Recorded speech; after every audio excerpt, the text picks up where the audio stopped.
Bueno, a ver si sale bien esto del micrófono. Bueno, buen día a todos. Gracias por la concurrencia, a los directores, a los colaboradores, a las cajas amigas. Gracias Héctor, gracias Pepe, gracias Oscar, gracias Gabriel. Gabriel más o menos, ustedes saben que siempre a Gabriel lo tenemos en la mira siempre. Gracias Haroldo.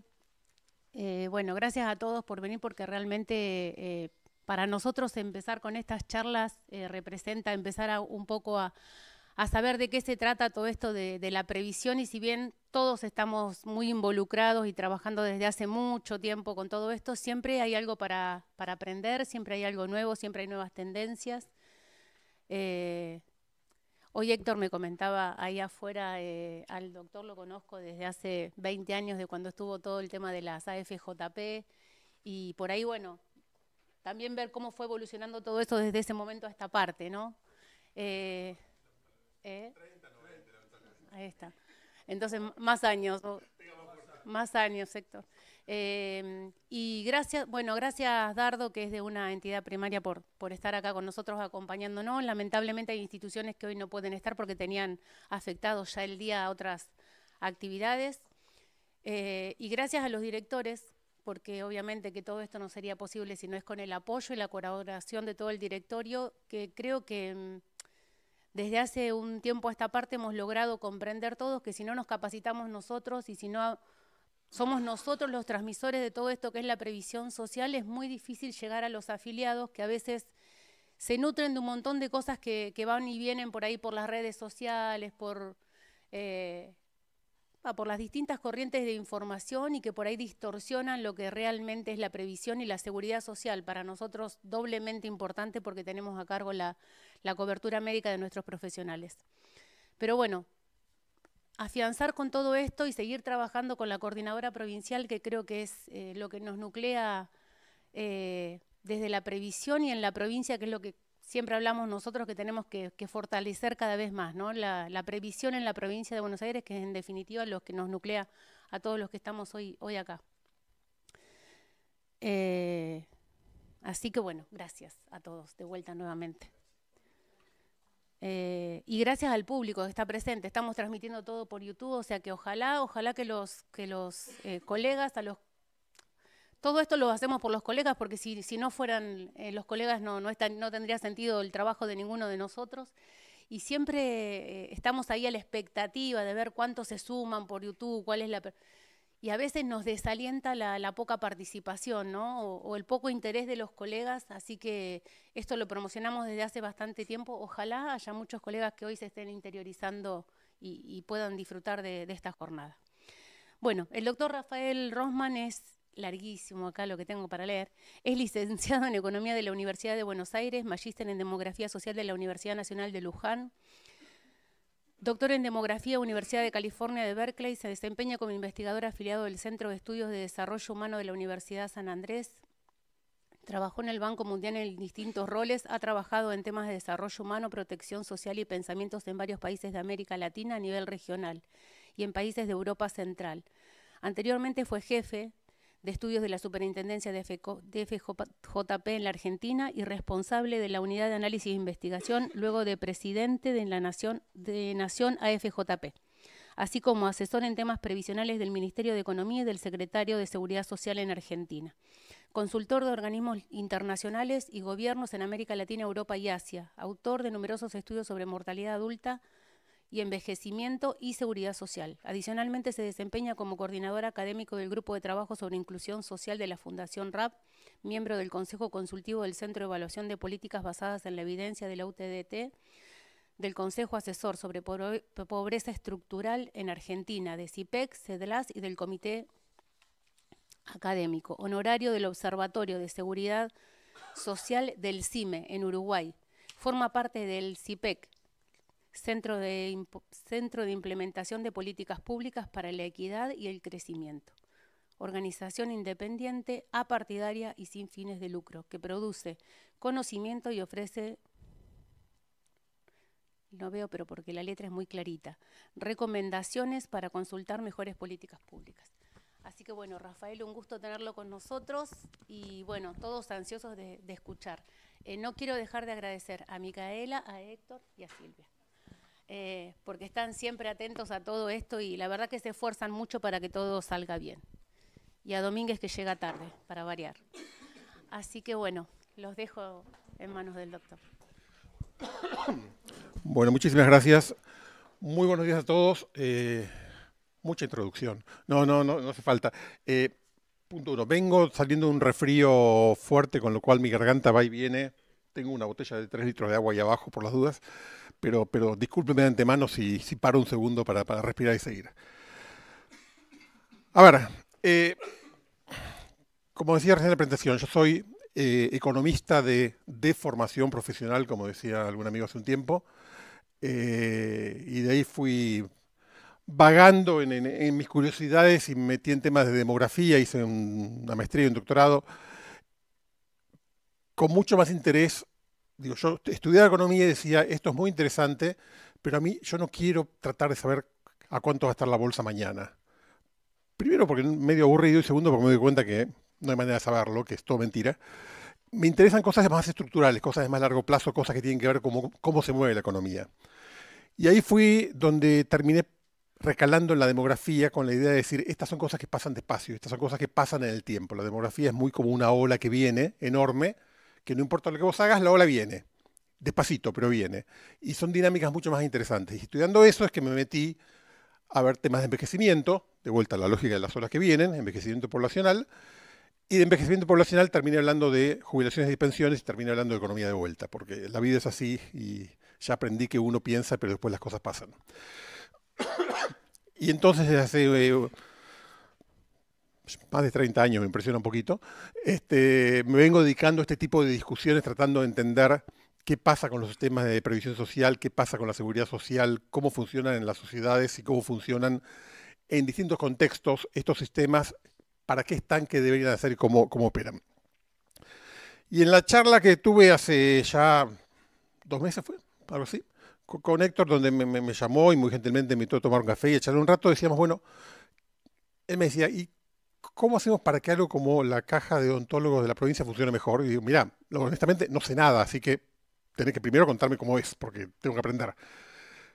Ahora sé muy poquito, porque lo que le pude sacar en algunas horas de charla a Héctor de cerebro, pero me interesa porque creo que entra dentro de una discusión más amplia y se interrelaciona mucho con debates más amplios que son a los que yo estoy acostumbrado. Entonces, estar con ustedes me fuerza a mí a pensar no solo en la cosa más macro, sino a bajar a escalas más chicas, donde a veces los problemas son iguales y más chicos, pero a veces no, a veces son otros y hay que pensarlos de otra manera. Pensando cómo titular esto, terminé con un nombre así, diciendo son las 3 cosas de las que creo que hay que hablar: la demografía, la protección muy a nivel general, la protección económica de los adultos mayores, también en general, y cómo entra en ese juego el tema de las cajas profesionales. Y pensando en esas 3 cosas, la imagen que me vino a la cabeza muy rápidamente es esto: es una silla de 3 patas. El desafío es cómo manejar la silla de 3 patas. Y el problema, veo que ustedes tienen silla de 5 patas, cosa que es muy inteligente, es que las sillas de 3 patas como esta, que aparte es preciosa, son lindas, pueden ser cómodas, pueden ser muy buenas, muy bien pensadas, pero son un problema. Son mucho más difíciles de diseñar que una silla de 4 patas. 4 patas son 4 maderitas, una tabla, se acabó. Esto hay que tener cuidado, hay que pensar cómo hacerlo. Requiere que esté muy bien alineado todo. De vuelta, si una de las 5 patas estas está un poco chueca, ustedes van a estar incómodos, pero van a estar sentados. Si una de esas 3 patas está chueca, está en el piso. Es mucho más difícil, hay que tener mucho más cuidado de que esté todo bien alineado. Hay que cuidarlas mucho más porque son más frágiles. En general es más fácil que se rompan, es más fácil que fallen. Y aún la mejor diseñada de todas, un pequeño empujón la tumba. Es mucho más fácil tumbar esa silla que estas sillas. Eso es así, sin duda alguna. Hasta acá llegó la metáfora, pero me gustó la idea de decir, acá hay un tema que no es menor y es que estamos jugando con equilibrios muy delicados. Y estamos jugando con equilibrios que son muy difíciles de mantener en el mejor de los contextos. Pero como además los contextos rara vez son los mejores, entonces la cosa se vuelve una batalla que a veces es muy difícil. Y hay que pensarla, y para poder pensar eso hay que entender cómo funcionan cada una de estas tres patas, para ver cómo navegamos ese problema y dónde nos ponemos para ser más efectivos en lo que estamos tratando de hacer. Espera que no puse esto así, no sé cuánto tiempo llevo. Ok. Arranco por la primera pata, la pata demográfica. La demografía es la ciencia que estudia la evolución de la población y todo eso. La demografía es algo que se puso de moda, apareció en el mundo hará unos 200 años. Si hay algo que sabemos quienes estudiamos ciencias sociales en general, es que las cosas los temas no aparecen porque a alguien se le ocurre algo y es una buena idea. Los temas aparecen porque hay un problema real en la sociedad y entonces la gente se pone a pensar qué hacemos al respecto. Y hace 200 años empezó a pasar algo en el mundo, que obviamente tardaron en verlo porque aparte la calidad de las estadísticas era mucho peor, pero pasaba al lado tuyo y te empezabas a dar cuenta, que es algo que se conoce como la transición demográfica. La idea de transición demográfica es básicamente que por algún motivo en la historia de la humanidad, casi toda la historia de la humanidad, nos movimos en un contexto en el cual la mortalidad era muy alta, nos moríamos mucho, especialmente muy jóvenes. O sea, nos moríamos mucho, no, nos morimos igual que siempre. Cada uno se muere una sola vez. Pero nos moríamos muy jóvenes y además teníamos muchos hijos. ¿Cuánto nos moríamos? Hasta el 1700, y diría desde hace varios milenios, la expectativa de vida al nacer estaba alrededor de 30, un poquito menos de 30 años. ¿Qué quiere decir esto? Que en promedio la gente vivía unos 30 años. Déjeme sacar un mito que da vueltas por ahí, que lo tenemos mucho metido en la cabeza. No es que todos nos moríamos a los 30. Lo que pasa es que más de la mitad se moría antes del año. Entonces el resto vivía a los... Digo, obviamente es más complicado que eso, pero el resto vivía hasta viejo. Pero había muchos que se morían muy chiquitos. Digo, la mortalidad infantil era catastrófica. ¿Está bien? Entonces era muy baja la expectativa de vida, muy alta la mortalidad, fundamentalmente porque había muchísima mortalidad infantil. Y después había, a todas las edades, obviamente, más mortalidad de la que hay ahora, porque las condiciones de salud eran peores. Pero el problema más serio estaba entre los chicos. Eso empezó a cambiar de a poquito hacia el 1800 y se aceleró muy fuerte en el 1900. Tiene que ver con la medicina, tiene que ver con la penicilina, fundamentalmente tiene que ver con algo mucho más simple que salud pública, que es agua corriente y cloacas. Esto es ya no penicilina, esto es medicina de alta complejidad. Esto es que alguien dijo, che, si hacemos una cloaca en lugar de tirar todo a la calle, y por eso, de repente, la gente dejó de enfermarse y los chicos dejaron de morirse. Al lado de esto, pasó algo parecido con la fecundidad. Históricamente, la fecundidad estaba entre 6 y 7 hijos por mujer. La manera más fácil de medir fecundidad que tenemos es la tasa global de fecundidad, que es el número de hijos que suponemos que una mujer tendrá a lo largo de su vida fértil. Históricamente era más o menos 7 en promedio. Ese es el número mágico que se estima tiene una población que no hace nada por controlar su fecundidad. Hay algunos casos muy estudiados de grupos muy religiosos en rincones de Estados Unidos que rechazan cualquier tecnología y esa gente tiene 7 hijos por mujer. Obviamente, de vuelta, alguna no tiene ninguno porque es infértil y otra tiene 15, pero en promedio más o menos da 7. Este valor estaba, de vuelta, muy estable en torno a eso y empezó a caer más o menos con la Revolución Francesa. Y eso no es menor porque empezó a caer en Francia. No está del todo claro por qué, pero la realidad es que empezó a caer, se aceleró un poco, aceleró de vuelta en los 50 y hoy estamos muy cerquita de 2 en todo el mundo. ¿Por qué es interesante el número 2? Porque ustedes piensan que cada mujer tiene 2 hijos, el efecto de eso es que la población se reemplaza a sí misma cada generación. Para ser un niño hace falta una mujer y un varón. Si hay 2 hijos de ahí, hay 2, salen 2, seguimos en el mismo lugar. El número exacto no es 2, es 2,1 más o menos, por un doble efecto de, primero, que hay algunas mujeres que se van a morir antes de llegar a la edad fértil, y segundo, que por razones que no están todavía del todo claras, pero que es muy claro que es así, nacen más varones que mujeres. Entonces hace falta que nazcan 2,1 niños para tener una mujer que cumpla el ciclo fértil de vuelta. Hoy estamos en eso. Hoy estamos en torno... Nacemos más, pero nos morimos más también, ¿eh? Así que, digo, somos más al principio y definitivamente siempre somos menos al final. Por razones biológicas, en otras especies pasa lo mismo, es un problema más general. Pero esta es la dinámica que vimos en básicamente todo el mundo. Y esto es muy fuerte porque, de vuelta, estas líneas, que el cruce fuerte empieza en el 1700, 1800, en realidad, si va para atrás, son casi iguales siempre. Y de repente algo pasó y hoy estamos acá. Cambió la humanidad, cambió la forma de ver la humanidad. Un efecto muy fuerte de esto, lo vamos a ver en un minuto, es que la población envejece. Y envejece por dos razones. Un poquito porque se muere menos. De hecho, al principio, cuando empieza a bajar la mortalidad, la población no envejece, sino que rejuvenece, porque hay más chicos. Porque el efecto de que se muera menos es que los chicos no se mueren, entonces hay más chicos que antes. Pero una vez que esa ola pasa, lo que está pasando ahora es que los que se mueren menos son los viejos. Entonces viven más tiempo y entonces hay más viejos. Pero el efecto más fuerte es este. Nacen menos chicos. Si se nacen menos chicos, la población es más vieja. Cada uno de nosotros tiene la misma edad, pero si hay muchos menos chicos naciendo ahora, en promedio vamos a ser más viejos. Y esa es la dinámica que marca el ritmo de envejecimiento poblacional en todo el mundo. Y es lo que nos vuelve locos, perdón, nos vuelve locos y nos genera muchas discusiones sobre qué hacer en términos de política al respecto. Argentina tiene una historia parecida, al estilo argentino. Nosotros siempre somos un poquito excepcionales por razones no del todo buenas, sino del todo explicables. Esto es lo que pasó con la expectativa de vida, con la mortalidad. Tenemos datos más o menos desde el 1900, muy parejitos, subiendo. De hecho, esto que ven acá es efectivamente, son los datos reales año a año. Y como ven, hay un poquito de ruido, es inevitable, pero es muy parejo, muy suave, como que la tendencia fue muy clara y muy limpia. Esto es la pandemia, que es un piquito, pero que vuelve rápido. Y la proyección es fácil, uno la mira y vamos a ir para arriba. No delirantemente para arriba, pero seguiremos creciendo. Y hacia finales de siglo deberíamos estar en cerca de 90 años de expectativa de vida al nacer. Alrededor de eso. La fecundidad es un poquito más rara en la Argentina, porque la fecundidad en Argentina tuvo etapas distintas que en el resto del mundo. Veníamos más o menos estables hasta el 1900, ahí se derrumba muy rápido hasta mitad de siglo, hasta 1950.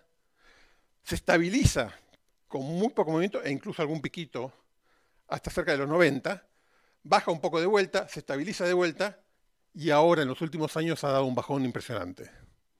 Ha sido mucho más discontinuo. Esto tiene explicaciones de por qué va pasando cada una de esas etapas, tiene que ver con la fragmentación de la sociedad argentina. Por ejemplo, esto es el descenso fuerte en clases medias urbanas inmigrantes. Y esto es porque aquí ya habían bajado todos. O sea, todos los habitantes de Buenos Aires, Córdoba, Rosario, Mendoza ya estaban con fecundidades tipo europeas, pero el resto del país seguía acá arriba. Entonces, en promedio, nos trabamos en 3 en lugar de bajar hasta 2. Acá empezó a bajar de vuelta la fecundidad del resto del país. Acá se estancó de vuelta y acá hay una revolución de anticonceptivos hace 5 o 6 años que cambió la historia de la fecundidad argentina violentamente desde el 2014 hasta acá. Son resultados de políticas públicas, pero además tiene que ver con que la fecundidad se mueve un poco más rara que la mortalidad, porque la mortalidad está claro, nadie quiere morirse, o casi nadie quiere morirse, y a todos nos parecen muy bien políticas que eviten que la gente se muera. La fecundidad, ¿cuántos hijos quiere tener cada uno? Y qué sé yo, cada uno, digo, podemos hacer teorías, pero cada uno quiere tener los hijos que quiere tener. Hay políticas que dicen tenemos que tener menos chicos, hay políticas que dicen que tenemos que tener más chicos. No es algo tan limpio en cuanto a la tendencia y entonces esto refleja algunos de esos cambios. Pero más allá del ruido, la forma de las curvas es parecida. O sea, Argentina está metida en una historia parecida al resto del mundo, donde la población envejece, donde hay menos chicos, donde hay más viejos, y esto va a seguir por el tiempo. Manera de mirarlo más dramática, más fuerte, la tasa de dependencia. La tasa de dependencia es una cuentita muy simple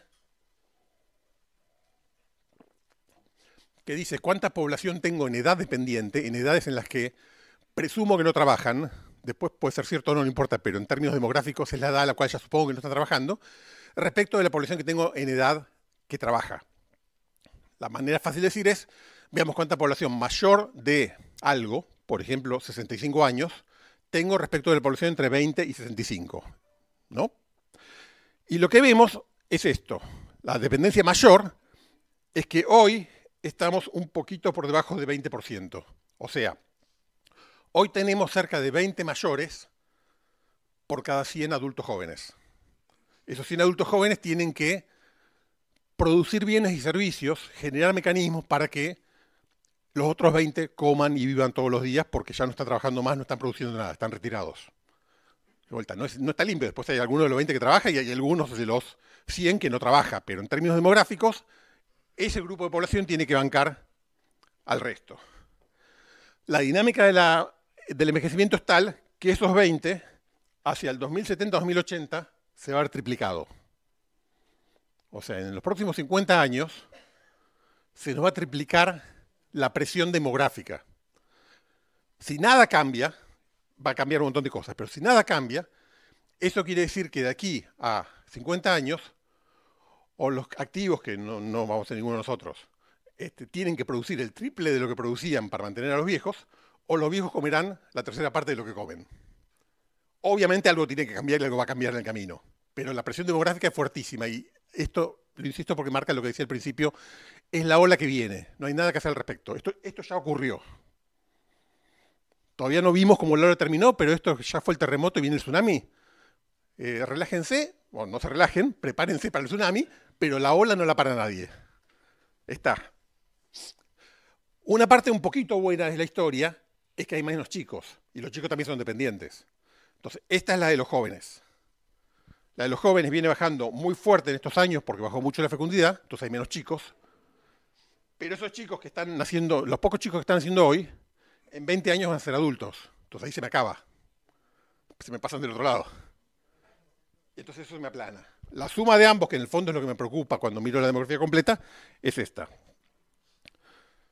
Venimos bien, venimos bajando la dependencia, pero estamos ahora a unos años de que se nos dé vuelta la tortilla. Esta cosa que está acá es lo que en demografía vuelve loca a mucha gente. Se llama el bono demográfico. Es el momento en que la demografía juega a favor tuyo. Es una oportunidad, no es una ventaja realizada. Es el momento en que tenés menos gente dependiendo de la gente que está produciendo. Por consiguiente, es el momento en que podés acumular más capital, generar más riqueza, porque tenés menos gente que tenés que alimentar que no produce. Pero es una oportunidad. Si la gente que está produciendo tiene baja productividad, no tiene educación, todas las cosas que sabemos, la oportunidad la vemos pasar y estamos en el horno. La frase ideal para describir esto es la de un amigo y colega, José María Fanelli, que dice siempre que las sociedades son como las personas. Se tienen que hacer ricas antes de hacerse viejas, porque después es demasiado tarde. Nadie se hace rico cuando es viejo, salvo que gane la lotería o herede algo, pero en general uno se hace rico cuando es joven, cuando está en edad activa. Acá pasa lo mismo. La sociedad se hace rica acá. Acá ya va a ser muy difícil, porque vamos a tener que poner muchos recursos en mantener a una población dependiente que está creciendo. Como decía antes, la dinámica demográfica afecta mucho el lado de los chicos, pero también afecta el lado de los viejos. ¿Cuánto? Esto muestra la expectativa de vida a la edad de retiro. Esto quiere decir, un hombre a los 65 años, hoy tiene una expectativa de vida de más o menos 16 años. En promedio, si agarramos toda la población que hoy tiene 65 años de varones en Argentina, van a vivir otros 16. Se van a morir alrededor de los 81, en promedio. Hacia fin de siglo, eso va a haber aumentado un 50%. O sea, vas a tener un 50%. Además de la dinámica que hay menos chicos y menos jóvenes, cada viejo te va a durar, somos nosotros, así que lo digo sin culpa, cada viejo te va a durar un 50% más. Está buenísimo. Esto es más vida, más salud, más... Bueno, hay que alimentarlos, hay que hacer algo. Tenés que resolver qué haces con esa gente. Con las mujeres pasa lo mismo. De vuelta, como les decía antes, las mujeres nacen menos, pero viven más siempre. No peleen, la batalla está perdida. No hay nada que hacer al respecto.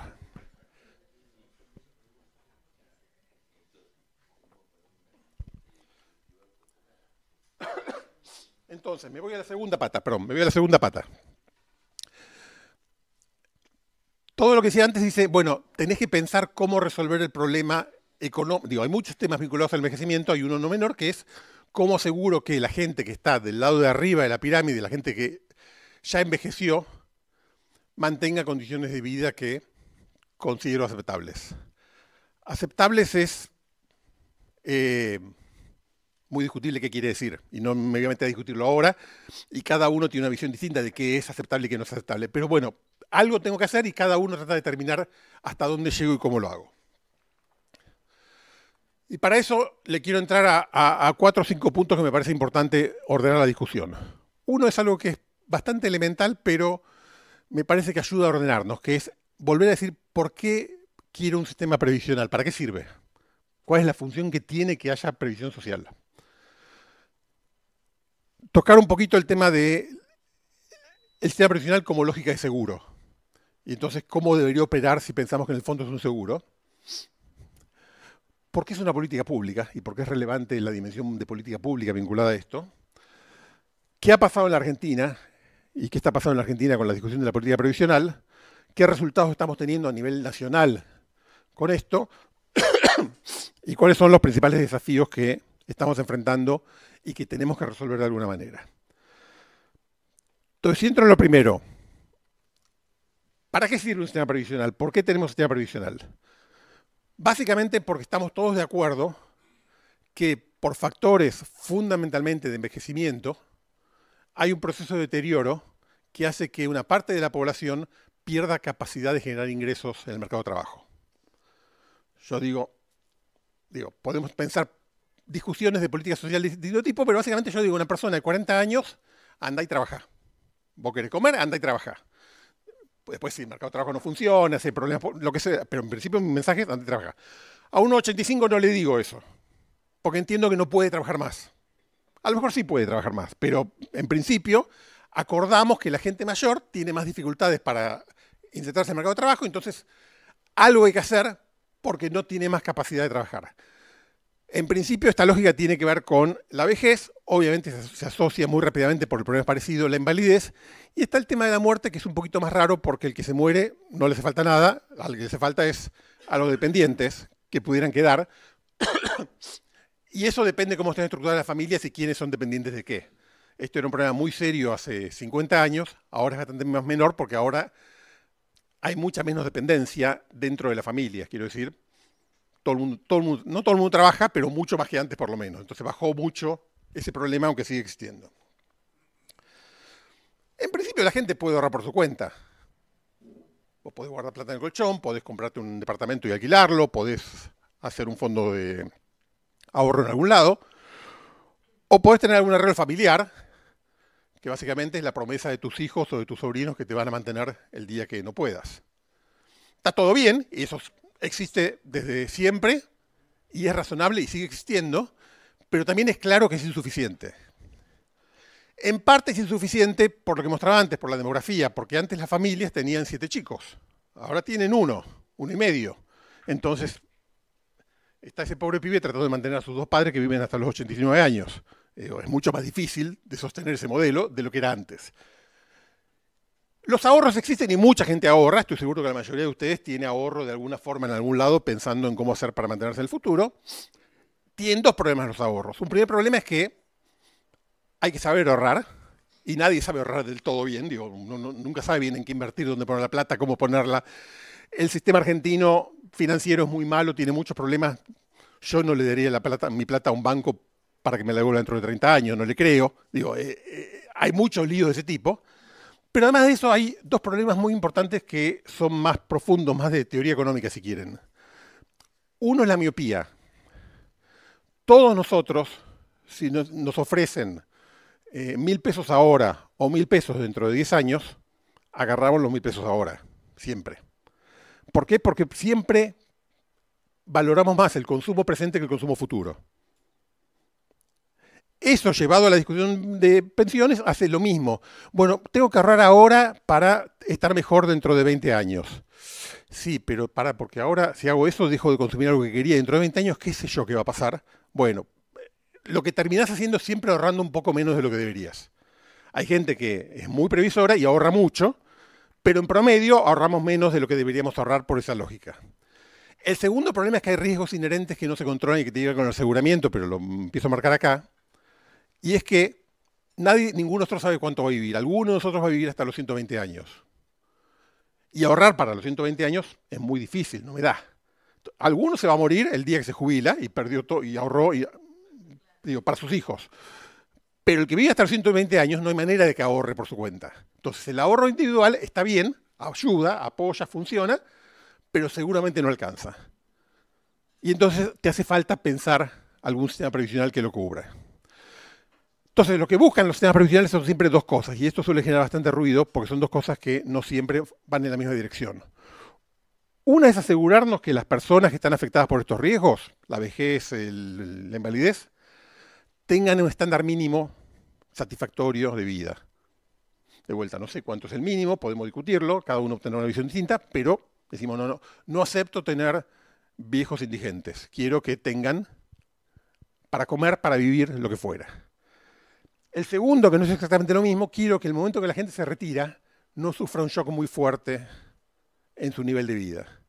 O sea, no solo quiero que tenga un nivel mínimo, quiero que pueda mantener el ritmo que traía, si no al 100%, al menos alguna escala. No estoy dispuesto a aceptar que una persona de clase media que trabajó toda la vida, de repente caiga a un nivel de mínima sobrevivencia en la cual no va a poder pagar ni las expensas de su casa, ni los consumos que tenía, quiero tratar de mantener, de suavizar la curva de consumos a lo largo de la vida. Y lo que hacen los sistemas previsionales son estas dos cosas, y siempre es un lío porque estas dos cosas tienden a competir.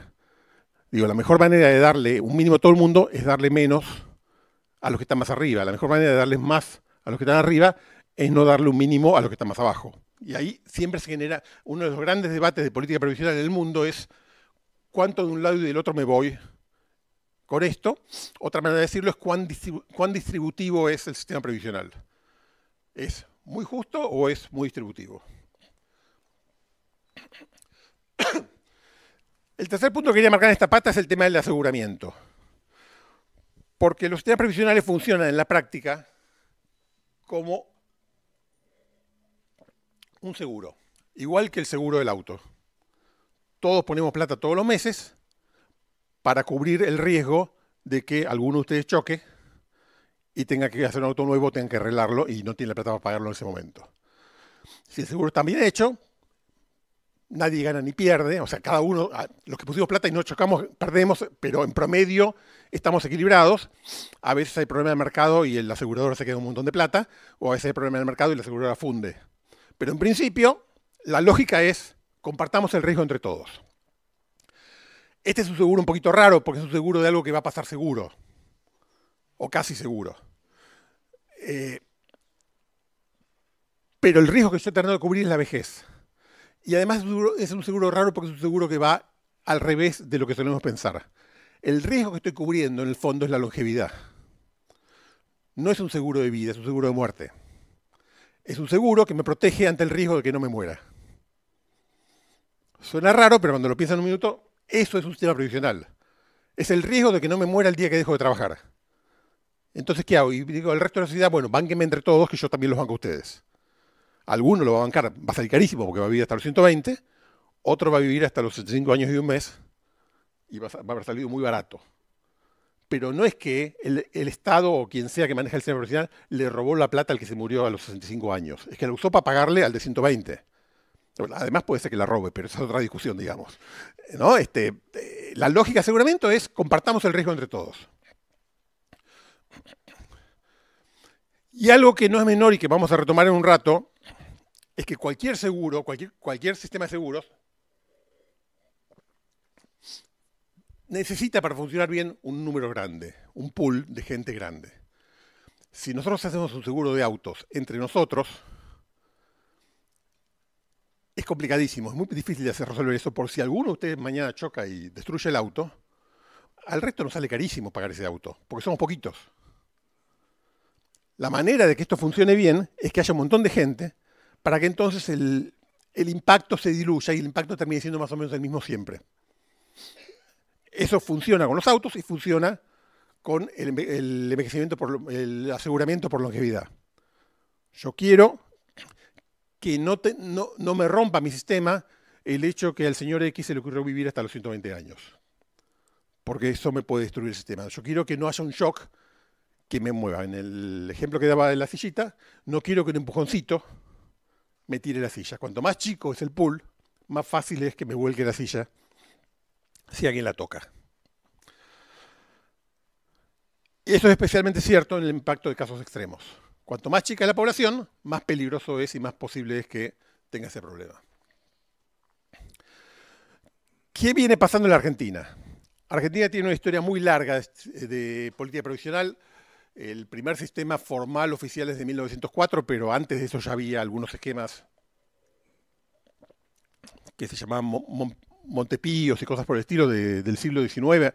Hasta los españoles tenían alguna cosa dando vueltas. Digo, es una historia muy larga.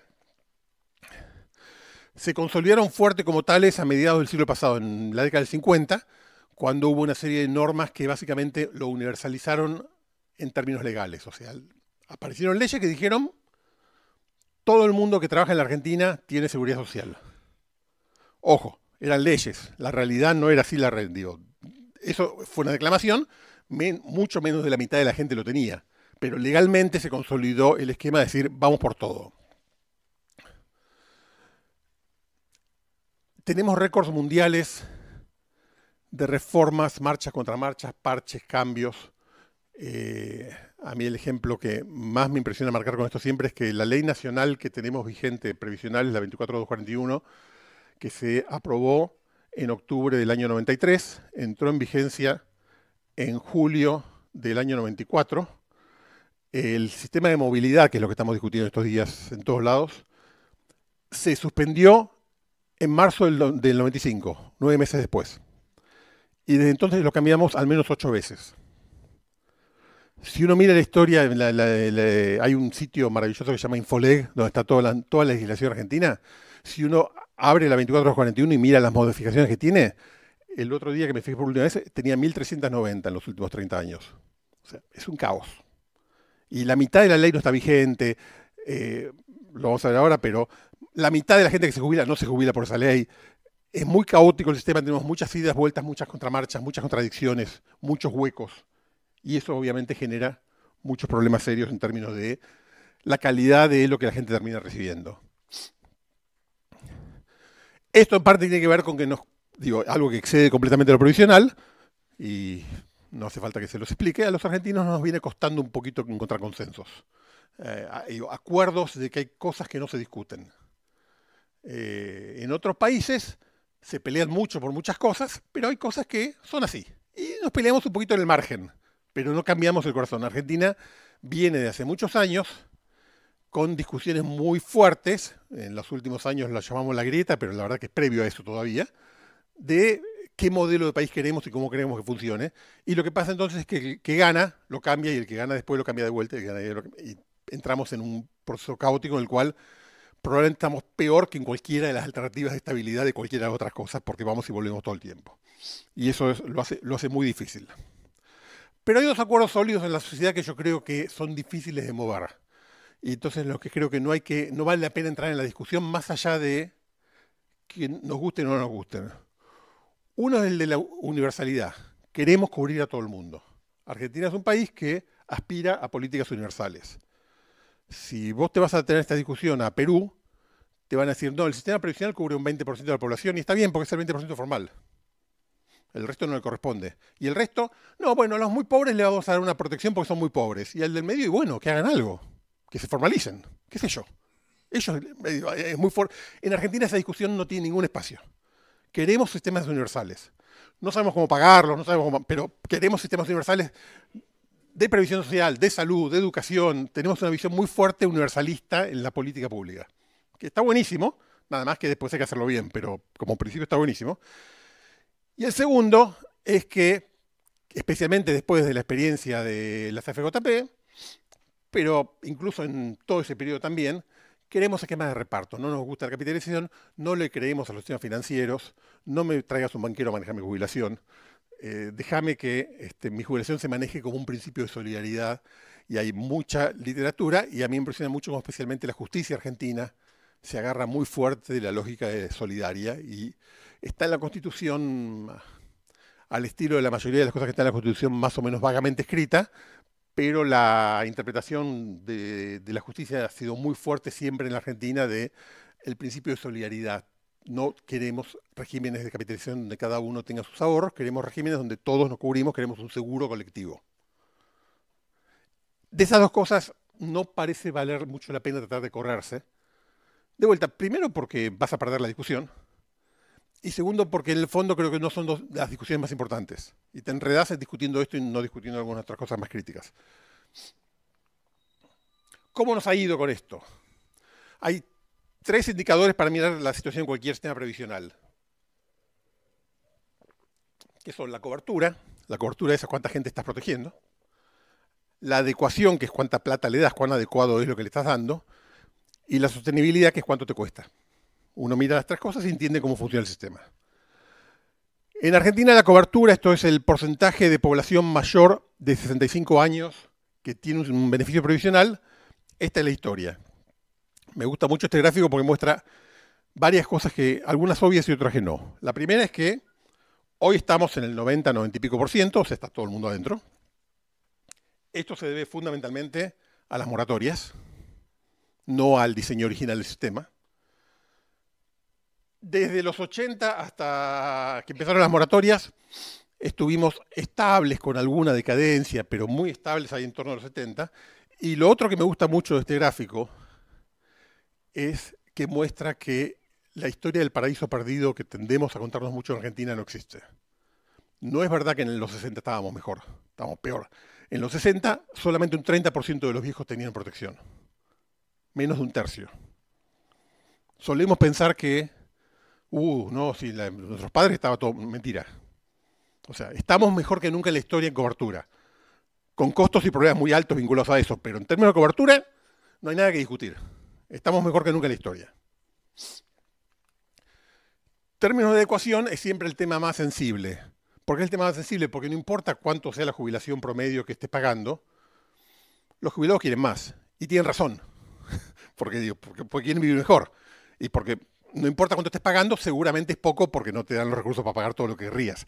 Entonces, es muy difícil plantear esta discusión bancándose decir, está bien lo que se está pagando, porque alguien te va a decir, pero yo tengo que pagar remedios y no me alcanza, y va a tener razón. Entonces es un desafío grande. Pero en esa lógica, déjenme mostrarles este cuadro que al menos nos permite entender de qué estamos hablando. Estos son datos del año 70 hasta ahora, en pesos de mayo de este año. Todo actualizado a valores de mayo de este año, a hoy. Esto es lo que ha sido el haber promedio durante todo ese periodo. A pesos de hoy, unos 400.000 pesos por mes. Lo que ha cobrado un jubilado en estos 50 años, 55 años. Esto es lo que se pagó. 2 datos. Primero, es un caos. ¿Por qué es un caos? Doble razón. La macroeconomía argentina, que es un caos, entonces la inflación sube. De hecho, hay un punto que está borrado, que es el 75. En el 75 hay un punto que está acá arriba, cuando uno lo pone, que tiene que ver con que el aumento vino antes del Rodrigazo, y el Rodrigazo vino la semana siguiente y se lo comió todo. Entonces, te pasa es Argentina, donde el caos de inflación que viene, que va, y ajustes que vienen y que van, te genera esto. Y otra de vuelta, la cantidad de cambios de política que tenemos que van y vienen. En ese caos, hoy estamos aquí. Y en unos meses vamos a estar más o menos acá. O sea, vamos a estar muy parecido a lo que venimos en promedio en los últimos 55 años. ¿Está bien? ¿Está mal? ¿Qué sé yo? De vuelta, querría que sea más. Definitivamente no es poco en términos de la historia argentina, y no dice el gráfico, pero tampoco es poco en términos de los ingresos que tienen los activos. Si vos mirás cuánto es una jubilación promedio en relación a un ingreso promedio, un salario promedio, está en el 60%, por ahí, que es, por ejemplo, mucho más de lo que paga Estados Unidos, que paga un 35%. Es mucho más de lo que paga la mayoría de los países de América Latina, es mucho más de lo que paga Uruguay. ¿Alcanza para que la gente viva bien? No, no alcanza. ¿Está bien? Pero son dos discusiones distintas. Porque el problema no es que las jubilaciones son pocas, el problema es que los ingresos son pocos. Y las jubilaciones no pueden pagar mucho más de lo que pagan. No podemos tener un sistema en el cual las jubilaciones se paguen por encima de los salarios, porque obviamente no funciona, no resiste. Entonces el desafío es, esto está arrastrado por la realidad de los ingresos en general. Ahora, si tenés un sistema del cual cubrís a casi todo el mundo y pagás beneficios que en promedio no están mal, el sistema va a ser caro. Esto es lo que gasta el sistema argentino en términos de puntos del Producto Bruto cuánto gasta a nivel nacional y cuánto gastan las provincias en total. Estamos hoy un poco por debajo del 10% del producto. Esto quiere decir, 1 de cada 10 pesos que se produce en la Argentina va a pagar una jubilación, una pensión. En realidad, esto tiene que ver con el shock de los últimos 2 años, 3 años fuerte. Esto, si la economía se estabiliza, vuelve arriba y se quedará en un 10,5% o 11% por ahí. Tiene que ver con el efecto licuadora, como se puso de moda estos días, la frase, pero va a rebotar sin duda alguna. No sabemos cuándo, ni hasta cuándo, pero va a rebotar. Y eso es caro, eso es muy caro. Es muy caro para un país como la Argentina, que no tiene recursos para invertir, que tiene problemas fiscales, que necesita infraestructura, que necesita gastar más en educación. Estamos gastando mucho en adultos mayores. El mejor sistema previsional del mundo es el que es el que cubre a todo el mundo, paga $20.000 por mes de jubilación y gasta un 0,01% del Producto Bruto. Pero el sistema no existe, no se puede. Vos tenés que elegir entre esas 3 cosas. Cuando subís una, tenés que bajar alguna de las otras 2. No hay con qué darle, no hay magia. Argentina gasta mucho. ¿Qué quiere decir que gasta mucho? Si yo te pusiera un gráfico ahora que te muestro cuánto gasta Argentina respecto a otros países del mundo, comparado contra el nivel de envejecimiento que tiene el país, es de lo que está más arriba de lejos. Gastamos más que muchos países europeos que son mucho más viejos que nosotros. Somos el país con Uruguay que más gasta en América Latina. De vuelta, ¿es mucho, es poco? ¿Qué sé yo? Es un problema porque como no tengo plata, me parece mucho. Cuando miro lo que le doy a los jubilados, no me parece tanto. Es una discusión política en el buen sentido. La sociedad tiene que decidir cuántos recursos destina a esto y entender que si los destina a esto, no los destina a otra cosa, que la plata no se fabrica, digo, que hay que elegir y dar prioridades. Pero es un problema serio. ¿Cuáles son algunos problemas que tenemos? El primer problema que tenemos es que tenemos mucha cobertura, pero es trampa. Me fue el diablo. Tenemos mucha cobertura, pero es trampa. La cobertura la hemos construido en base a moratorias que son excepciones a la regla. Cerca del 70% de las altas son por moratoria. Si no hubiese moratoria, la cobertura sería del 30%. Entonces, tenemos un sistema que lo proclamamos a los 4 vientos, pero la verdad que hacemos otra cosa. Y el problema es que las moratorias se acaban en un momento o no. Llevamos 20 años de moratoria, ahora parece que se acaba, pero si no hacemos algo ordenado, yo creo que vamos a tener moratoria dentro de un año de vuelta. Porque no podés salir de esta disyuntiva y decir, bueno, y que los que tengan menos de 30 años, lo lamento mucho, te metes en un lío muy rápido. Es muy inequitativo, como parte del caos, vos agarras a personas con historias laborales muy parecidas y reciben haberes muy distintos. ¿Por qué? Porque tuvieron la suerte de trabajar en una industria u otra, porque encontraron un mejor abogado que les haga el juicio y se los gane. Es muy, muy variable el resultado que tiene la gente del sistema dependiendo de cosas que no deberían ser importantes. Y eso hace que sea muy injusto y la gente lo percibe y se enoja. El método que tenemos tradicional de manejar el sistema de pensiones es que los gobiernos vienen y prometen cosas y los futuros gobiernos vienen y dicen esto no lo puedo cumplir y entonces no lo cumplen. Lo que la gente hace automáticamente va a la justicia, reclama, gana siempre. Tenemos cientos de miles de juicios. Somos uno de los pocos países del mundo que tiene un fuero de la justicia dedicado a lo provisional exclusivamente, por la cantidad de juicios que tenemos. Y todos los juicios se ganan siempre, porque todos los que hacen juicio tienen razón, porque lo que pasa es que el Estado no cumple. El Estado no cumple porque no puede. ¿Y por qué no puede? Y porque hay un tonto un vivo que prometió algo 10 años antes y ahora dice, bueno, pero no lo puedo pagar. Y entonces nos pasa eso una y otra vez y nos vamos metiendo cada vez en más líos. Tenemos algunos fenómenos que son un poquito más nuevos. Uno muy fuerte es el de duplicación de beneficios. Argentina tiene beneficios para vejez, para invalidez y para muerte. El de muerte viene de la historia de pensar, lo mencioné más temprano, cuando se empezaron a armar estos sistemas, es un sistema en el cual hay una familia en la que el señor está trabajando, la señora está en la casa cuidando a los chicos y cuidando la casa. Eso no era verdad en aquel momento, pero es mucha menos verdad ahora todavía. Entonces, si el señor se muere, hay que mantener a la señora porque trabajar no va a trabajar. De ahí venía esa lógica de la pensión por fallecimiento. Hoy las mujeres trabajan, todavía no tanto como los varones, pero trabajan mucho más. Pero además tenemos un régimen que ha ido cambiando, que decimos, bueno, lo universalizamos, le damos jubilación a todo el mundo. Entonces pasamos de un modelo que hace un par de décadas nada más entre quienes tenían pensiones por fallecimiento solamente había un 20% que además tenían una jubilación.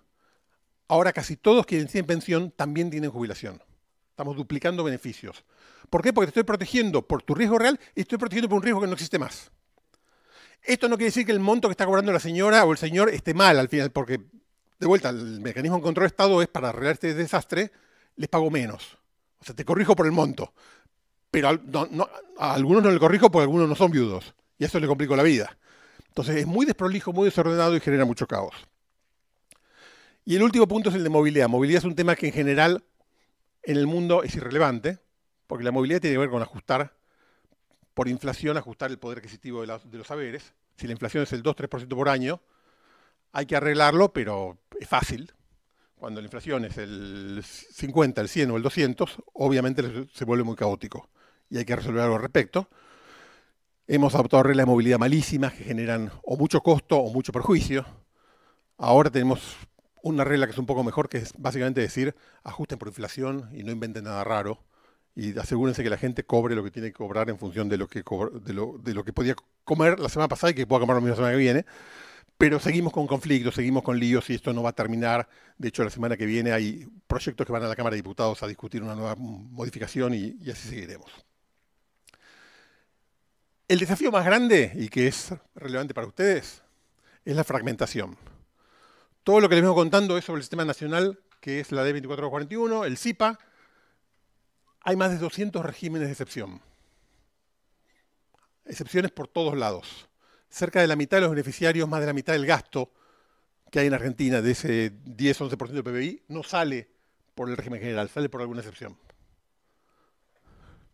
Hay gente que a esto lo llama regímenes de privilegio. A mí no me gusta llamarlo regímenes de privilegio porque cada vez que hablo con alguien que está en alguno de estos regímenes, le digo, me parece que está mal el régimen de privilegio, me dicen, sí, está muy mal el privilegio. Todos son privilegiados. Yo tengo un derecho, pero todo el resto es privilegiado. Digo, son excepciones. Cada una tiene una justificación. Vamos de a una. Hay diferenciales. Un régimen diferencial es un régimen básicamente que presume que un colectivo de trabajadores de alguna característica tiene un problema de envejecimiento prematuro. Básicamente por las características del trabajo que hace, el ejemplo típico fácil son los mineros, envejece más temprano, tenés que darle algo más temprano porque si no ninguno te llega a la edad jubilatoria. Esto es complejo, es discutible, es difícil de discutir porque de vuelta sos el malo cuando lo discutís, pero la realidad es que algunos mineros tienen un problema de envejecimiento temprano, otros no, porque hay algunos mineros que trabajan en una cabina con aire acondicionado y música funcional, más cómodos que ustedes, pero algunos sí. Ahora, el minero que tiene un problema de envejecimiento temprano no envejece 5 años, a lo mejor envejece 20 años antes porque se arruinan los pulmones y hay que darle una jubilación por invalidez a los 25 años, no a los 60 en lugar de los 65. La lógica de correr 5 años es muy rara y no responde a nada más que me parece que. Además tenemos regímenes para mineros, pero tenemos regímenes, por ejemplo, para bailarines del Ballet Estable del Teatro Colón. O sea, hay de todo ahí adentro. Hay especiales. Los especiales son docentes, jueces, diplomáticos, investigadores. Son casi todos empleados públicos y son casi todos una especie de premio al mérito. Como vos sos muy patriota y haces algo muy valioso para la sociedad, te voy a dar una jubilación mejor. ¿Por qué? Y básicamente porque no te quiero dar un sueldo mejor, entonces porque no tengo plata, te doy una jubilación que la pague otro. De ahí viene la lógica del premio. Y ahora es difícil salirse porque ahora te prometí la jubilación, entonces no te puedo dar un sueldo más alto porque la jubilación te la tengo que dar igual y me voy enredando en esa discusión y es un tema muy complicado. Hay retiros militares y de fuerza de seguridad, problema parecido. Hay regímenes provinciales, 13 provincias del país tienen un régimen para sus empleados públicos. Dentro de cada uno de esos regímenes hay diferenciales y especiales adentro del régimen. Este es interesante porque mientras que el diferencial decís que es por envejecimiento prematuro y el especial decís que es por mérito, cuando le pregunto a alguien por qué hay un régimen provincial, me responden que porque está en la Constitución. Y digo, no, la Constitución te lo permite, pero ¿cuál es la virtud de política pública de que haya un régimen provincial? Que la Constitución me lo permite. Es muy difícil explicar qué ganamos como sociedad teniendo regímenes provinciales. Entiendo qué es lo que gana la provincia, maneja la plata, pero qué gana la sociedad es mucho menos claro. Están las cajas profesionales, que les deben sonar a algún lado, que es una especie de subrégimen provincial, no depende de la caja provincial, pero es a nivel de provincia y vamos a seguir hablando de esto en más detalle. Y están las pensiones no contributivas, que es donde meto todo lo que me siento obligado a darlo porque quiero llegar al principio este de universalidad que hablaba antes. Lo que pasa es que ahí en el medio meto pensiones no contributivas por invalidez, que las concedo con muy poco control. Y de vuelta, cosas como hay una pensión no contributiva para ganadores de medalla olímpica. O sea, Lionel Messi y Manu Ginóbili pueden pedir una pensión no contributiva. ¿Quién pensó? Digo, no la pidieron, no se preocupen, pero ¿quién pensó eso? ¿Quién se le ocurrió que era una buena idea darle una no contributiva a alguien que gana una medalla olímpica? Alguien ganó un premio Nobel después de dar una no contributiva. El que ganó un premio Nobel, lo primero que hicieron fue darle un cheque por $2 millones. No le des una pensión no contributiva, dale un monumento. Tiene que ver con alguien que dijo, hagamos esto que total es gratis y quedamos bien. Pero bueno, todo este caos es más de la mitad del sistema. Y eso hace, por supuesto, que el sistema funcione mucho peor. Vamos a la tercera pata, la de ustedes. Las cajas.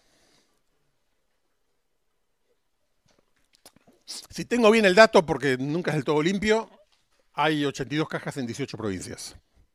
Capaz que me falta una, me sobra alguna, pero estamos en torno a eso. Son todas provinciales, están creadas por leyes provinciales. Es una atribución que mantiene la Constitución. Todas son de afiliación obligatoria. Están asociadas a una matrícula. Vos para ejercer necesitas la matrícula y la matrícula te obliga a ser parte de la caja. Son casi todas, creo que hay una que no lo es, sustitutivas. Si estás en la caja no estás en el régimen nacional. Esto hubo un periodo en que no fue así, volvieron un poquito, pero ahora básicamente es así en casi todos lados. Tiene historia, la primera es la de 1943, pero hay algunas que son muy recientes, digo, se han seguido creando a lo largo de la historia. Ontólogos, me decías de los 70. Y no son poca cosa, cuando juntas todo hay cerca de 600.000 activos, o sea, más o menos el 5% de la población activa, cerca de 100.000 beneficiarios, más o menos un 1% de todos los beneficiarios de jubilaciones y pensiones del país. O sea, no son la parte del león, pero tampoco es algo chiquitito que está ahí y que no importa. Es un número que todo junto es relevante. Tiene algunos problemas que vale la pena ver. Uno es la demografía de las cajas. ¿Qué pasa demográficamente con las cajas y cómo la dinámica demográfica que hablaba antes pega en las cajas? El tema de las contribuciones de la comunidad vinculada. Los seguros de salud. ¿Y qué pasa con las normas nacionales que cambian y cómo impacta eso? Te cambia el contexto y vos estás ahí y de repente cambió el mundo y vos quedás paradito a lo mejor en el lugar incorrecto. No porque hayas hecho algo bien o mal, sino porque pasó algo por fuera. A ver, la demografía. La mayoría de las cajas son jóvenes. Son relativamente jóvenes en historia, son creadas hace poco. Y eso quiere decir que tienen relativamente más aportantes que beneficiarios porque la gente que entró a la caja cuando se inició todavía no llegó a jubilarse. Hay muchas cajas que están en ese estado y el problema de eso es que eso te genera una ilusión que a veces confunde. Crees que la caja tiene un nivel de salud financiera que no tiene, pero que no la estás viendo. Porque todavía no se te jubilaron, pero es de vuelta la ola, el tsunami que viene. Se te van a jubilar. En términos de política de previsión social, eso lo llamamos la maduración del sistema. Cuando el sistema converge hacia un estado más estable que está asociado a la demografía pura y no simplemente a que la caja todavía no tiene muchos años de antigüedad. Además, la demografía general empuja en la misma dirección, ¿no? La caja envejece, pero la población envejece, y entonces la población que está en la caja envejece. Te juega claramente en contra y te juega en la misma dirección. Pero además está pasando en el mercado de trabajo, que te va a complicar. El ejercicio liberal de las profesiones, para llamarlo de manera genérica, está cayendo en el mundo. Está cayendo en el mundo básicamente por cosas que van pasando en el mercado de trabajo y fundamentalmente por cosas que pasan en términos de cambios tecnológicos. Con odontólogos es un poquito menos claro, pero alguna charla con Héctor me da la impresión que pasa algo parecido, pero déjeme darle algún ejemplo mucho más claro. Las cajas de escribanos están muertas, porque los escribanos están muertos. O sea, está muy bien. Yo compro una casa, no tengo ni duda que tengo que ir a un escribano. Los escribanos ya no hacen falta. Hacen falta porque la ley dice que hacen falta. Hoy pedirle a la inteligencia artificial que me escriba una escritura y después subirla por internet al registro, se puede hacer casi sin problemas. Todavía no es perfecto, digo, faltan 10 años para que sea perfecto, o uno, no tengo la menor idea. Lo que tengo claro es que eso como profesión liberal no funciona más.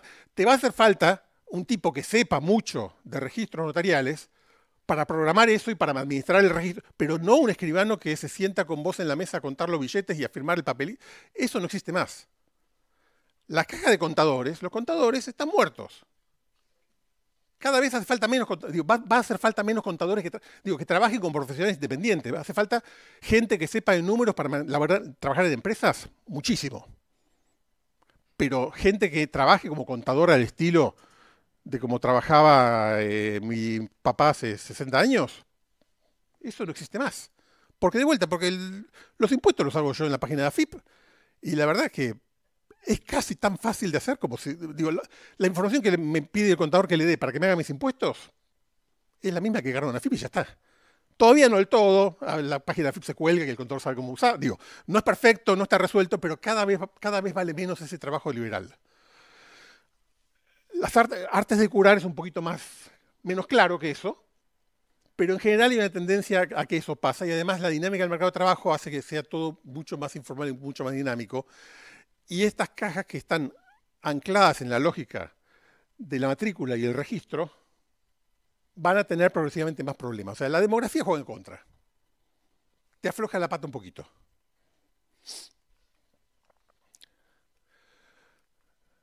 Estos son unos números que saqué de la caja de ontólogos que me pasó Héctor, pero supongo que se parecen mucho a lo que hay en otras. Vi algún dato de un estudio que hizo la OIT agregado de 8 cajas que daba algo parecido, pero acá tengo el dato anual y me gustó más.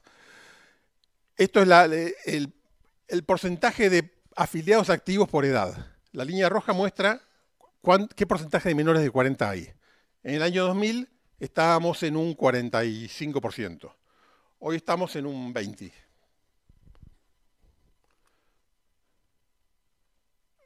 En edades más productivas, si quieren, ¿no? En edad más intensa, estábamos en el otro 45% y subió un poquito, hoy estamos en el 55%. Los mayores, los que ya están para jubilarse, están creciendo mucho. O sea, de vuelta, la demografía está jugando en contra y es un problema. E insisto, esto es no sé quiénes son ustedes y quiénes no son ustedes, pero esto es de ustedes, la mayoría. Pero si miras otra caja seguramente es muy parecido, porque esto es la demografía general del país y esto es la demografía de una caja que está madurando. No es que ellos están haciendo algo mal, es que así funciona la demografía.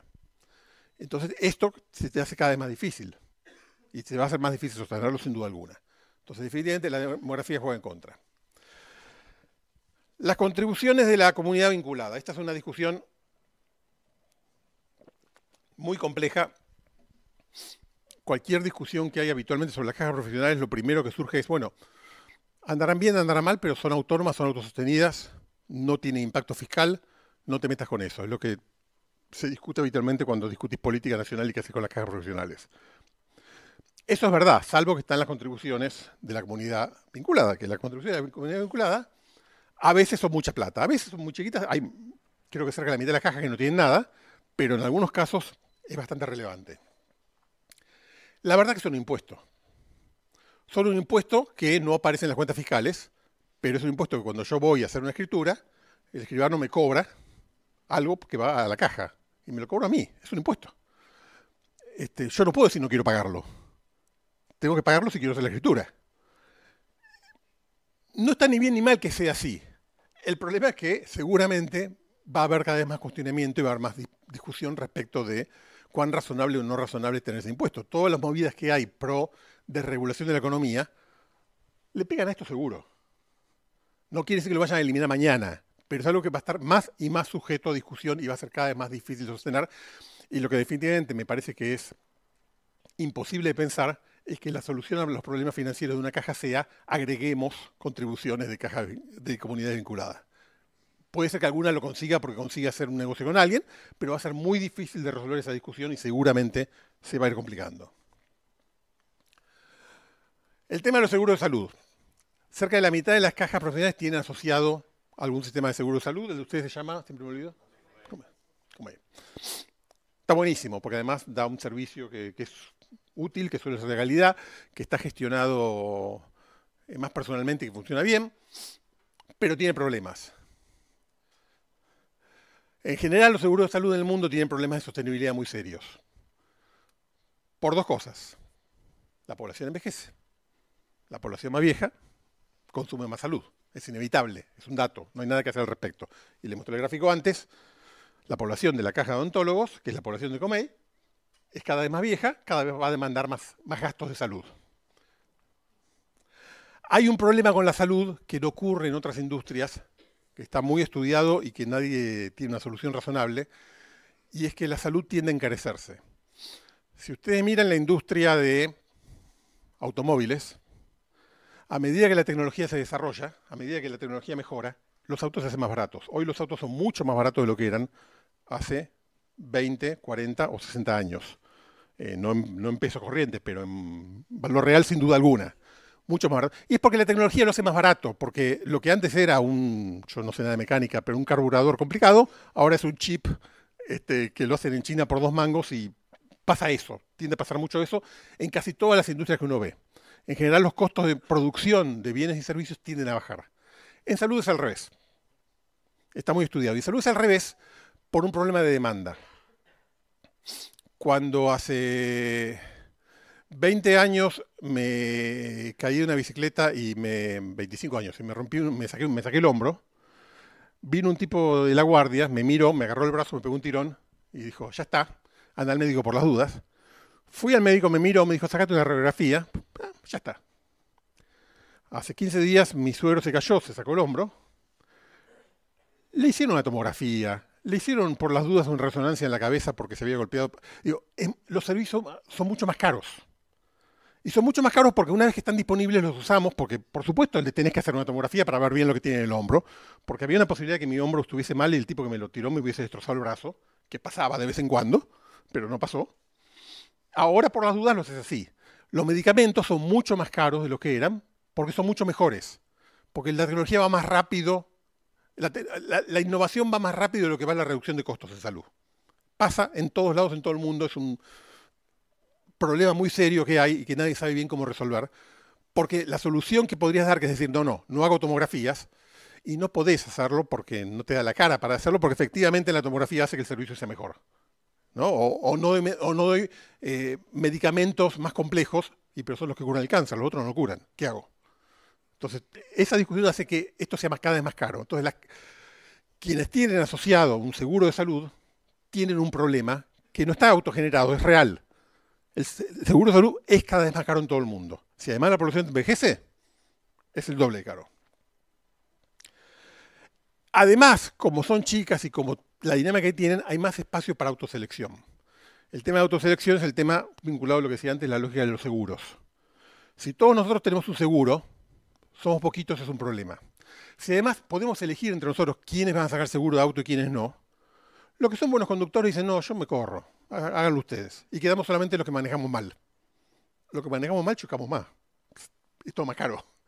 Digo, la manera de bajar un costo del seguro es hacerlo muy grande el pool. Porque ahí me aseguro de incorporar a todo el mundo. Cuando el pool es chiquito, el riesgo de autoselección es mucho más alto, porque se me va el sano y me queda el enfermo. Especialmente si doy servicios buenos, se me queda el enfermo, y los sanos dicen, che, es muy caro lo que está dando porque está dando servicio bueno. Yo mejor me voy porque yo estoy sanito, tengo 30 años, no tengo ninguna enfermedad, ¿para qué estoy haciendo acá? Todo eso hace que el tema de salud pegue fuerte y complique mucho la vida. Y por último está el tema de las normas nacionales. Las cajas se crearon en un contexto en el cual la lógica era fuertemente contributiva pura. Cuando se empezaron a crear las cajas allá por 1943, pero incluso en los 90, la lógica era el sistema nacional es contributivo. Entonces, más o menos, digamos, bueno, este grupito de gente en lugar de contribuir al sistema nacional contribuye a una caja, da más o menos lo mismo, digo, hay que diseñarlo bien, hacerlo bien, pero corriste un bloque de gente de un lugar a otro. La tendencia que hay en el mundo, y aquí también es muy clara, es que se está integrando lo contributivo con lo no contributivo. Argentina fue un poquito caótico a través de las moratorias, pero básicamente ahora todo el mundo tiene derecho a una jubilación. No hace falta haber contribuido, o no hace falta haber contribuido mucho.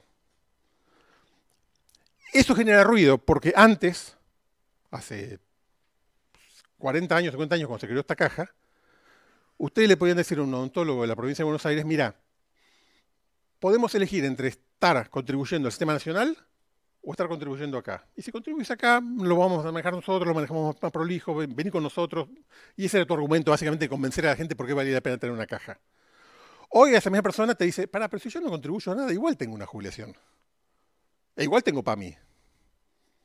¿Por qué tengo que contribuirte a vos si el Estado Nacional ya me está dando protección básica a cambio de nada? O a cambio de los impuestos que ya pago, en todo caso que los sigo pagando igual. Entonces se te está rompiendo el modelo, no por cosas que hagan o dejen de ser ustedes, porque el contexto está cambiando. Y el contexto está cambiando mucho hacia un modelo universalista, que le falta mucho, que todavía es incompleto, que tiene ruido, que tiene normas que van y vienen. O sea, no es que ya ocurrió, pero si uno mira la historia de lo que viene pasando en el sistema previsional argentino y en otros países del mundo, vamos corriéndonos para ese lado y seguramente vamos a seguir corriéndonos para ese lado. Eso lo que hace, como decía, es que debilita mucho el rol de la caja como opción sustitutiva. Lo que probablemente ocurra, y no estoy hablando de la semana que viene, ni del mes que viene, ni del año que viene, sino creo que a lo largo del tiempo, pero va a ir pasando, es que van a ir virando hacia un modelo mucho más complementario, en el cual asuman que todos y cada uno de ustedes, si van mañana al ANSES y piden hoy es una PUAM, que no sé cómo se llamará dentro de poco, se la dan. Entonces que digan, bueno, la caja lo que tiene que hacer es eso es un beneficio que da la nación, pero es un beneficio muy básico. Lo que la caja tiene que hacer es complementar eso, no competir con eso. Y encontrar una manera en que ganes de los dos lados. Seguramente vamos a ir virando cada vez más a un modelo así. No va a ocurrir, insisto, no es algo que tienen que resolver la semana que viene, pero creo que tienen que empezar a pensar que si eso ocurre, ¿cuál es el mecanismo que ustedes empiezan a construir para ir en esa dirección? Porque seguramente va a ocurrir. Entonces, en conclusión, la pata demográfica de ese tsunami viene, relájense, es lo que hay, y además acuérdense que es bueno. Lo que ocurre es que la población envejece, y la población envejece porque la gente no se muere, eso es bueno. La población envejece porque la gente tiene el número de hijos que quiere tener y no los 7 que le venían a nuestras tatarabuelas, es bueno. Entonces, aceptemos la realidad, no tiene ningún sentido pelearse contra eso. La pata de la política nacional está en muchos problemas, hay mucho lío, hay muchos conflictos, hay muchas peleas. Yo, como tiendo a ser optimista por naturaleza, creo que se van a arreglar. Hace 30 años que sigo creyendo que se van a arreglar, pero eventualmente creo que al final del día se arreglan de alguna manera, se van ordenando, y si no, no estaremos para verlo. Y todo indica que lo que pasa ordenadamente o desordenadamente es que convergen a un esquema más universal y menos contributivo. Es lo que viene pasando. Si lo vemos por décadas y no por años, digamos. Es lo que más o menos vemos pasando. E insisto, no solo en Argentina, sino en general en el mundo. La pata de las cajas profesionales tiene desafíos propios importantes, que algunos son muy serios y hay que atacar, porque en ese sentido se pueden complicar. Esto no quiere decir que la silla esté en el piso, la silla no se cayó. No estamos en situación de crisis, caos terminal. Pero estamos en situación menos cómoda de la que estábamos hace 10 o hace 20 años. Y con un contexto moviéndose. Si sigo, estoy estirando la metáfora de la silla, pero como que se te está moviendo el piso además de la silla. Entonces tenés que empezar a pensar un poquito más cómo resolvés este lío. Lo que eso sí quiere decir claramente es esto. No vale decir, no, bueno, pero ¿por qué no podemos hacer lo que hacíamos hace 20 años? No, porque no podemos, porque el mundo es otro. Porque no lo controlan, porque pasaron cosas. E insisto, la mayoría de las cosas que pasaron son cosas buenas, no son cosas malas, pero que te cambiaron el contexto. Y entonces tenés que adaptarte a ese nuevo contexto. Y entonces hay que pensar cómo adaptarse, pero especialmente cómo adelantarse a lo que viene. Porque lo que viene, viene. No poner todas las fichas en que algo va a pasar dentro de 10 años, porque a lo mejor no pasa y te quedas en el aire, pero empezar a tener escenarios, empezar a tener opciones, empezar a tener estrategias que te den alternativas, porque si no, probablemente cuando ocurran las cosas, va a terminar sorprendidos y sin reacción. ¿A dónde vamos? Yo creo que vamos a un modelo nacional mucho más integrado, ordenado, donde las cajas sean un componente, sean un complemento al sistema nacional, como también lo van a hacer esquemas de ahorro voluntario, como también lo van a hacer los esquemas provinciales, donde también lo va a hacer la empresa Techin, que le va a hacer un fondo de pensiones para sus empleados, que va a ser en adición a lo que pague el Estado. Creo que vamos a un modelo de ese tipo. No va a salir en la ley bases, ni va a salir en los próximos 3 años. Pero creo que nos movemos en esa dirección y creo que posiblemente hay que avanzar en esa dirección. No tengo claro, no lo sé, no tengo manera de saberlo, si esto, cuando ocurra, va a hacer que todos estos esquemas complementarios sean optativos o sean obligatorios. Va a ser parte de las discusiones. Pero puede que sean optativos. Si son optativos, eso lo que quiere decir es que ustedes tienen que ser muy atractivos. Porque si no, la gente opta a irse a otro lado, ¿no? Esos son los desafíos que creo que vienen, esas son las cosas en las que creo que tienen que pensar. Hasta aquí llegué respirando, así que estoy muy contento. Muchas gracias.